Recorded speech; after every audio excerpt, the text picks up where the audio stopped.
চৰকাৰ গঠন কৰিবলৈ 64খন আসন লাগে, তাতকৈ আমি অধিক পাম আৰু চৰকাৰ গৌৰৱ গগৈৰ নেতৃত্বত অসমত এবাৰ কংগ্ৰেছ দলৰ আৰু মিত্ৰ যি শক্তি আমাৰ জাতীয় পৰিষদ, ৰাইজৰ দল বা বাওঁপন্থীসকলক আমি চৰকাৰ গঠন কৰিবৰ কাৰণে সক্ষম হ'ব পাৰিম।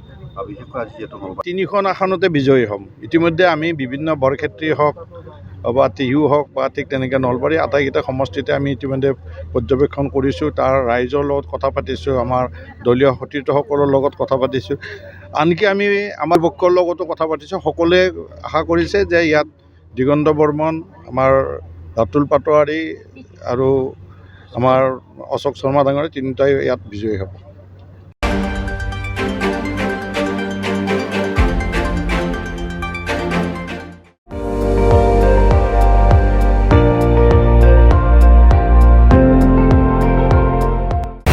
আপুনি চাই আছে ND24, সৰ্বশ্ৰেষ্ঠ নহয় সৰ্বোত্তমৰ দৌৰত।